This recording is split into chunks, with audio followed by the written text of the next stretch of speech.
સુરેન્દ્રનગરનો કથિત ભૂવો નવલસિંહ રાઠોડની સરખેજ પોલીસે થોડાક દિવસ પહેલા ધરપકડ કરી હતી। એ ધરપકડ કર્યા બાદ પોલીસ કસ્ટડીમાં હાર્ટ એટેક આવવાથી તેનું મૃત્યુ નિપજ્યું હતું। આ ઘટનાના સંદર્ભમાં જ્યારે પોલીસે તેની પૂછપરછ કરી હતી તે દરમિયાન તેણે કબૂલાત કરી હતી કે તેણે તાંત્રિક વિધિના નામે લોકોને એકના ચાર ગણા કરી આપીશું અને લોકોની જે જુદી જુદી સમસ્યાઓ છે તેનું નિરાકરણ લાવીશું તે પ્રકારનું કહીને તેમની હત્યાઓ નિપજાવતો હતો। 13મી હત્યાની પણ તે ફિરાકમાં હતો। જો કે સરખેજ પોલીસને એક બાતમી મળીને બાતમીના આધારે પોલીસે દરોડા પાડીને આ ભુવાની ધરપકડ કરી હતી। ત્યારે આ કેસમાં હવે જે રીતે અમદાવાદ પોલીસે વાંકાનેર, સુરેન્દ્રનગર, અમદાવાદ સહિત અલગ અલગ જગ્યાએ તપાસનો દોર ચલાવ્યો છે તે મામલામાં શું પોલીસને તપાસમાં મળ્યું છે વિગતે વાત કરી આ વિડીયોમાં। વૈષ્ણવજન તો તેને કહીએ જે પીડ પરાઈ જાનાને રે। નમસ્કાર દર્શક મિત્રો, નવજન ન્યૂઝમાં આપનું સ્વાગત છે। હું છું ફૈઝાન। થોડાક દિવસ પહેલા અમદાવાદની સરખેજ પોલીસ દ્વારા સુરેન્દ્રનગરના કથિત ભુવા જેનું નામ છે નવલસિંહ ચાવડા તેની ધરપકડ કરી હતી। તેની ધરપકડ કર્યા બાદ પોલીસ કસ્ટડીમાં હાર્ટ એટેક આવવાના કારણે તે રિમાન્ડ ઉપર હતો અને તે દરમિયાન તેનું મૃત્યુ નિપજ્યું હતું। પરંતુ નવલસિંહ ચાવડાએ જે ભુવાની આડમાં સિરિયલ કિલર બનીને બાર જેટલા લોકોની હત્યા નિપજાવી છે તે કેસમાં એક બાદ એક ઘટસ્ફોટો થઈ રહ્યા છે। જણાવી દઈએ કે આ મામલાની તપાસ હાલ સરખેજ પોલીસ દ્વારા કરવામાં આવી રહી છે। તે તપાસનો દોર મોરબીના વાંકાનેરથી માંડીને સુરેન્દ્રનગર સુધી લંબાવવામાં આવ્યો છે। એક એક પુરાવાઓ મેળવવામાં આવી રહ્યા છે। તેને થોડાક સમય પહેલાની વાત કરીએ તો આ સિરિયલ કિલર ભુવાએ પોતાની પ્રેમિકાની પણ કરપીણ હત્યા કરીને તેના મૃતદેહના ટુકડા કરીને મોરબી જિલ્લાના વાંકાનેર ખાતે એક અવાવરૂ જગ્યા ઉપર દાટી દીધા હતા। આ સમગ્ર ઘટનાનો ઘટસ્ફોટ ત્યારે થાય છે જ્યારે અમદાવાદ ખાતે આ વિધિના નામે ભુવો છે તે અહીંના એક ફરિયાદીના સંપર્કમાં આવે છે। ત્યારબાદ તેને આ જ પ્રકારની લાલચ આપવામાં આવે છે કે તેની પાસે એવી ચમત્કારિક શક્તિ છે કે તે એકના ચાર ગણા પૈસા હોય, દાગીના હોય તે કરી આપશે ને તે તાંત્રિક વિધિના નામે રાત્રે અબાવરૂ જગ્યા ઉપર ફરિયાદીને બોલાવે છે અને આ અંગે સરખેજ પોલીસને એક માહિતી મળે છે અને આ માહિતીના આધારે સરખેજ પોલીસ દરોડા પાડે છે।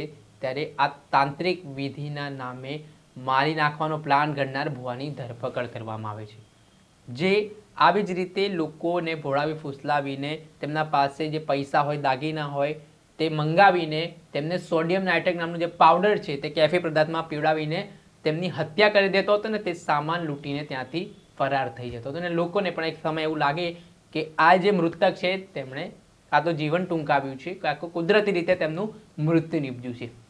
પરંતુ આ જ પ્રકારની મોડસ ઓપરેન્ડીથી સાયન્ટિફિક હત્યાની ઘટનાને ભુવો છે તે અંજામ આપતો હતો। તેમાં જે સમગ્ર ઘટનામાં 12 જેટલા લોકોની હત્યાની ઘટના સામે આવી છે તેમાં એક રાજકોટનો પરિવાર હતો જેમાં કાદર અલી નામના જે વ્યક્તિ હતા તેમનો પરિવાર આ ભુવાના ત્યાં અવારનવાર પોતાની સમસ્યાને લઈને જતો હતો। કાદર અલી છે તેઓને ઘરે કલેશ હોવાથી, આર્થિક તંગી હોવાથી તે ભુવાની સમસ્યા જણાવતા હતા। તેમજ આ જે યુવતી છે જે ભુવાના પ્રેમ સંબંધમાં બંધાઈ હતી તેનું નામ છે નગમા, જે કાદર અલીની દીકરી હોવાની વાત સામે આવી છે। પરંતુ ભુવો પોતે પરિણીત હોવાથી અને તેની પત્ની સાથે છૂટાછેડા થઈ હશે, લગ્ન સંબંધ તૂટી હશે, જો આ સંબંધોની જાણ થશે તે પ્રકારની બીક ભુવાને હતી। તેના કારણે તેણે આ નગમા નામની યુવતી જે પ્રેમ સંબંધમાં આવી હતી તેની જ હત્યા કરી નાખી હતી। ત્યારે આ મામલાને લઈને જ્યારે યુવતીના મૃતદેહના અવશેષો મળી આવ્યા છે, પોલીસે જે તપાસ કરી છે, ત્યારબાદ સુરેન્દ્રનગરમાંથી પણ શું વસ્તુઓ હાથ લાગી છે તે તમામ બાબતે શું કહી રહ્યા છે ઝોન 7ના ડીસીપી શિવમ વર્મા તે સાંભળી લો। ये तांत्रिक तपास में कुछ इम्पोर्टेंट अपडेट आए हैं। जैसे कि कल आपको पता चला होगा वांकानेर में एक बॉडी हमने रिकवर की है, तो ये इसका हमको मिली थी इन्फॉर्मेशन और 3-4 दिन से सरखेज पुलिस और जोन 7 एलसीबी की पुलिस वहाँ पर सतत वॉच में थी।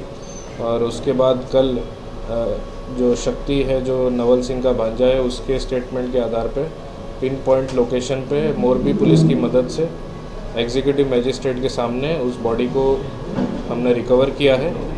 और वो बॉडी नगमा की है जो कादर अली जो दूसरे नवल सिंह का ही एक दूसरा विक्टिम है उसकी बेटी है। और इसके बारे में जानकारी ऐसी मिली है कि ये कादर अली और अपनी फैमिली के साथ वहाँ आता था नवल सिंह के घर। इस दौरान नवल सिंह की ये बेटी नगमा का और नवल सिंह का अफेयर हुआ और कुछ झड़प हुई तो होली के दिन के आसपास उसने मर्डर कर दिया और काट के वहाँ से ले जाके वांकानेर में इसको दफन कर दिया। और दूसरे सुरेंद्र नगर वाले में डिटेल ऐसी है कि जानकारी मिली है कि जो सुरेंद्र नगर में जो बनाव बना था फैमिली का, उसमें नवल सिंह की लोकेशन वहीं पर है। और नवल सिंह उसके बाद अपने घर रात में 1:30 बजे के आसपास आता है और उसके हाथ में एक पोटला जैसा होता है जिसमें ज्वेलरी होने की शंका है। तो ये सुरेंद्र नगर में अपडेट मिला है। और असलाली वाले जो फेटल दाखिल हुआ है उसमें स्टेटमेंट के आधार पर उसकी लोकेशन अहमदाबाद में ही थी। वो यहाँ अहमदाबाद में अपने साले के घर आता है। उसके बाद रात में डिनर करने के बाद वो वहाँ से जाता है बोलने कि मैं किसी से मिलने जा रहा हूँ, और रात में 1:30 बजे वापस आता है। और सुबह ऐसी खबर मिलती है कि विवेक जो है उसकी मृत्यु हो चुकी है। और उसके 10 दिन बाद वो अपनी वाइफ को और अपने लड़के को ऐसा जादू दिखाता है कि तुमको पैसे चाहिए थे तो मैं एक जादू तंत्र मंत्र से पैसे दिखाता हूँ। और वो अपने टेबल के दराज में से 1.5 लाख रुपए निकाल के जादू करके बताता है। और यही 2.5 लाख रुपए का जिक्र जो इन्फॉर्मर है जिगर, उसने भी जिक्र किया था कि उसके भाई का बॉडी मिली थी पर पैसे जो थे उसके मिसिंग थे। बाकी पड़दरी वाला केस जो है जिसमें मुस्लिम फैमिली की सुसाइड की बात उसमें दाखिल हुई थी ईडी, इसमें एक सुसाइड नोट पड़दरी पुलिस को वहाँ मिला था।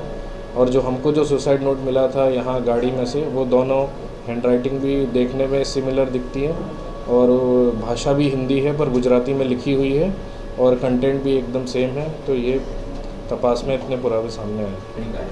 टोटल 12 हैं अभी तक और उस दिशा में तपास कर रहे हैं कि ज़्यादा से ज़्यादा एविडेंस मिले। और उसके बाद अभी एविडेंस कलेक्शन का ही चल रहा है। तो इस दौरान सुरेंद्र नगर राजकोट और अपने ग्राम्य अहमदाबाद ग्राम्य में जान की जाएगी और उस हिसाब से आगे कार्रवाई भी चल रही है। सर 12 मुद्दे मिल चुके हैं, 12 मुद्दे मिल चुके हैं। नहीं, जानकारी कंफर्म मिल गई है। अभी एक बॉडी मिसिंग थी तो वो कल हमने रिकवर कर ली है। आता ઝોન 7ના ડીસીપી શિવમ વર્મા તેમના દ્વારા કહેવામાં આવ્યું છે કે સુરેન્દ્રનગરમાં પણ તેણે આવી રીતે સાયન્ટિફિક હત્યાની ઘટનાને અંજામ આપ્યો। સોડિયમ નાઇટ્રેટ નામનો જે પાવડર છે તે પાવડર લોકોને કેફી પદાર્થમાં પીવડાવીને તે જે કોઈ પણ વ્યક્તિ દાગીના પૈસા લઈને તેની પાસે આવે એકના ચાર કરાવવા તેમને સોડિયમ નાઇટ્રેટ પીવડાવી દેતો હતો ને હત્યાની ઘટનાને અંજામ આપતો હતો ને તે પૈસા કે જે દાગીના હોય તે લઈને ત્યાંથી તે ફરાર થઈ જતો હતો। ત્યારે અમદાવાદમાં પણ તે પોતાના શાળાના ત્યાં રોકાયો હતો। તે દરમિયાન તેના દ્વારા અમદાવાદના આવી જ રીતે એક યુવાનની હત્યા કરી હતી અસલાલી ખાતેથી। ત્યારે અલગ અલગ જગ્યાએ જે 12 જેટલી હત્યા થઈ છે તે તમામના મૃતદેહોને લઈને પણ પોલીસ દ્વારા તપાસ કરવામાં આવી રહી છે ને જે તેની પ્રેમિકાની જે કરપીણ હત્યા કરવામાં આવી છે તેને આ મૃતદેહના જે ટુકડા કરીને દાંતી દેવામાં આવ્યા હતા તે મામલે પણ એફએસએલ માટે આ સમગ્ર મૃતદેહના અવશેષો છે તે મોકલવામાં આવ્યા છે। અને જે કાદર અલી જ્યાંથી તેમનો મૃતદેહ મળી આવ્યો હતો પડદરી ખાતેથી તેમાં પણ આ ભુવા એક સુસાઇડ નોટ લખી હતી। જે સુસાઇડ નોટમાં કાદર અલીએ જે જીવન ટૂંકાવ્યું છે તેનું કારણ એવું હતું કે તેમને આર્થિક તંગી છે તે પ્રકારે, પરંતુ એ પ્રકારની સુસાઇડ નોટ ત્યાં મૂકીને આરોપી ફરાર થઈ ગયો હતો। જે મામલાને લઈને પણ હાલ સુસાઇડ નોટને એફએસએલ માટે મોકલવામાં આવી છે। દર્શક મિત્રો, અત્યાર સુધીમાં બસ આટલું। આવા નવા વિડીયો સાથે આપણે માહિતગાર કરતા રહીશું, એટલે નવજીવન ન્યૂઝ ચેનલને આપ લાઇક કરી લો, સબસ્ક્રાઇબ કરી લો અને શેર કરવાનું ભૂલતા નહીં। વૈષ્ણવજન તો તેને કહીએ જે પીડ પરાઈ।